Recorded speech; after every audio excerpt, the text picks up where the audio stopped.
Next 9 news में आपका स्वागत है। मैं हूं आपके साथ अबरारुल हक रहमानी। दर्शकों, इस समय उत्तर प्रदेश की राजनीति में एक बड़े चेहरे को लेकर के चर्चाएं हो रही है और बीएसपी पार्टी ने जो जिम्मेदारी उनको दी है, दरअसल इस वजह से ये कहा जा रहा है कि क्या वो उन तमाम मर्यादाओं को लांघ करके बयानबाजी कर रहे हैं और जाहिर सी बात है कि इससे कहीं ना कहीं बीएसपी का वोट बैंक भी खराब हो सकता है। इस पूरे मामले पर आज विस्तार से चर्चा करेंगे दर्शकों, और आपको रिपोर्ट भी दिखाएंगे।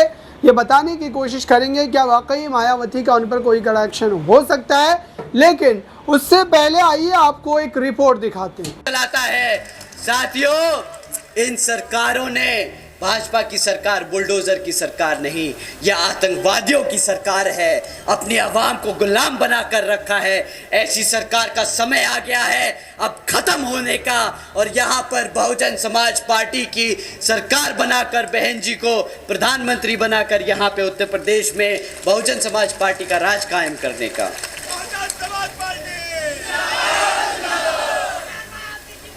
साथियों,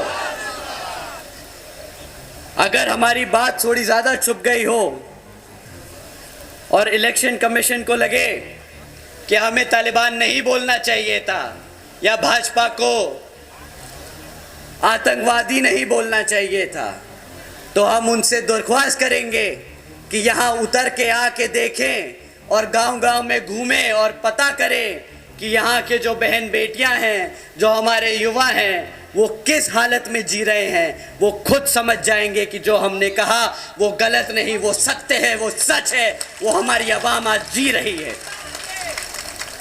साथियों, रोजगार पर एक और टिप्पणी करी थी आदरणीय प्रधानमंत्री जी ने। उन्होंने कहा था कि भाई सरकारी नौकरियां नहीं है तो क्या हुआ, सरकारी नौकरियां नहीं है तो क्या हुआ, भाई पकोड़े तो तल रहा है ना, वो भी तो रोजगार है। अब आप ही बताइए, इतनी पढ़ाई लिखाई करा कर अपने बच्चे को आप पकोड़ा तलवाएंगे क्या? बहुजन समाज पढ़ा लिखा समाज है, वो पकोड़े तलने के लिए नहीं पैदा हुआ है।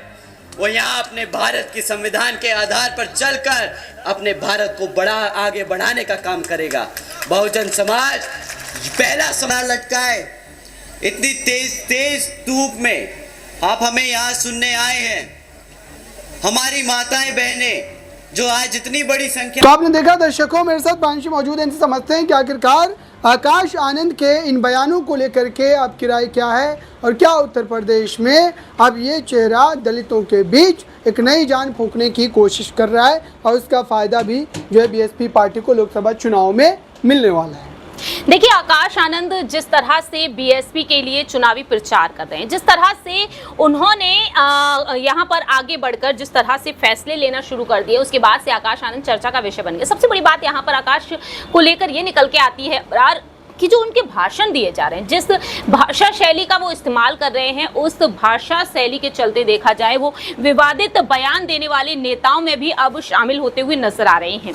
हाल ही में बीजेपी की तुलना वह आतंकवादियों से करते हुए नजर आते हैं। दूसरी ही तरफ वह ये कहते हैं कि गुजरात मॉडल आपका हमें नहीं चाहिए। योगी सरकार, मोदी सरकार पर तो हमला बोल रहे हैं, लेकिन समाजवादी पार्टी को भी नहीं छोड़ रहे हैं, ना ही आजाद समाज पार्टी को छोड़ रहे हैं। यानी कि कुल मिलाकर देखा जाए, जो एक वक्त मायावती के साथ जो सहयोगी दल रहे बसपा के, उन सहयोगी दलों पर निशाना साधने से बिल्कुल भी नहीं चूक रहे हैं, और उन पर निशाना साधते हुए वे जीत का दावा कर रहे हैं।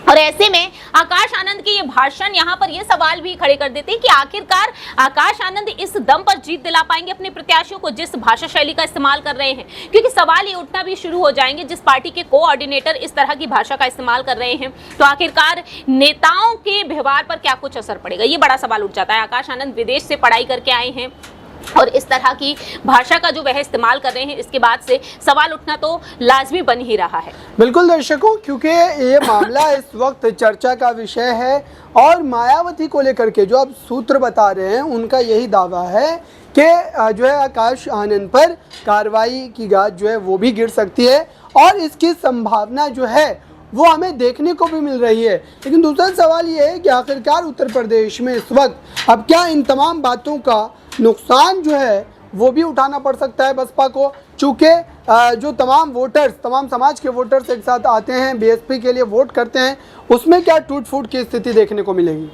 देखिए, तमाम तरीके से जिस तरह से फैसले लिए जा रहे हैं और ऐसे में टूट फूट की बात जो आप कर रहे हैं, फिलहाल तो देखा जाए तो मायावती किसी भी राजनीतिक दल के साथ नहीं है।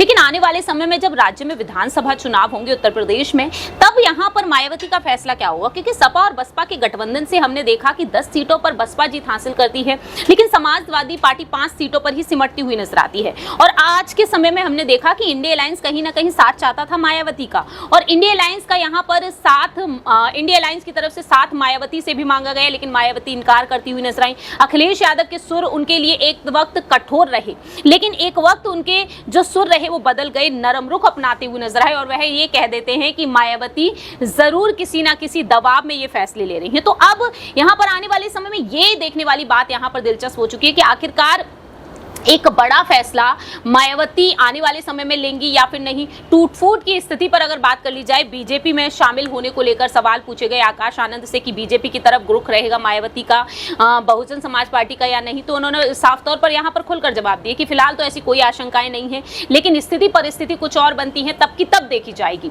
लेकिन अभी फिलहाल बहुजन समाज पार्टी की तरफ से कोई भी रुख नजर नहीं आ रहा। तो टूट-फूट की स्थिति तो ऐसी ही रहेगी बसपा की तरफ से, क्योंकि अभी वह किसी भी तालमेल, किसी भी राजनीतिक दल के साथ तालमेल बिठाना बिल्कुल नहीं चाहती हैं। बिल्कुल, इस पूरे मुद्दे से जुड़ा हुआ एक और रिपोर्ट दिखाते हैं दर्शकों कि आखिरकार उत्तर प्रदेश की राजनीति में अब क्या सियासी बवाल जो है वो हमें देखने को मिल सकता। बाबा साहब की जयंती बनाने की कोशिश कर रहे थे, परंतु वहां के प्रोफेसर, डीन, उन लोगों ने क्या किया? बच्चे अपने बाबा साहब को पूज रहे थे तो उनसे वो बर्दाश्त नहीं किया गया, लाठी मार मार कर उनको पीटा, सिक्योरिटी गार्ड को बुलाकर उनको पीटा, और फिर उनके खिलाफ केस, फर्जी केस दर्ज कराकर उन्हें जेल में डाल दिया। साथियों, क्या इस स्वतंत्र भारत में, बाबा साहब के भारत में, क्या हमको उनकी जयंती बनाने का हक नहीं है क्या? अगर कोई आपसे वो हक छीने तो उसकी क्या सोच है, आप ही बताइए। कैसी सोच है उसकी अगर वो बाबा साहब की जयंती नहीं बनाने देना चाहता? मानवतावादी जो गंदी सोच है इन लोगों की, जो बाबा साहब को नहीं मानते, जो बच्चे बाबा साहब के बारे में पढ़ते हैं, जो उन्हें अपना भगवान मानते हैं, उनके खिलाफ हैं ये लोग। तो अगर सरकारी कॉलेजेस जहां पे शिक्षा दी जाती है, अगर शिक्षा के जन्मदाता, शिक्षा के जो प्रतीक है हमारे, अगर उसकी ही जयंती नहीं बनाने देंगे तो ये लोग किसके साथ हैं और किसके खिलाफ, आप खुद ही समझ जाइएगा साथियों। इन्होंने जातिवादी हमारे बच्चों की शिक्षा तक में घुसा रखी है। ये चाहते नहीं कि हमारे बच्चे पढ़े, हमारे इतिहास के बारे में जाने। आप जानते हैं ना वो बड़े बुजुर्ग क्या कहते हैं? मैं सभी युवाओं से बोलता हूं साथियों, बड़े बुजुर्ग हमेशा कह के गए हैं कि अगर किसी समाज को खत्म करना है तो उसका इतिहास मिटा दो, उसको इसके इतिहास से दूर कर दो। हमारे स्कूल में, हमारे कॉलेजेस में बाबा साहब का इतिहास, हम उनके बारे में पढ़ते हैं तो आज हम जानते हैं कि हमारी ताकत, हमारी शक्ति क्या है। ये लोग तो आपने देखा क्या वाकई उत्तर प्रदेश में बीएसपी पार्टी अपनी जो है जीत को लेकर के या फिर अपने प्रदर्शन को लेकर के पिछली बार के मुकाबले में इस बार उनका प्रतिशत अच्छा रहने वाला है, इस पर हमारी नज़रें बनी हुई है। और आकाश आनंद पर क्या कार्रवाई भी की जा सकती है पार्टी की तरफ से, ये देखने वाली बात होगी। फिलहाल इस रिपोर्ट में बस इतना ही। जुड़े रहें नेक्स्ट वन न्यूज़ के साथ।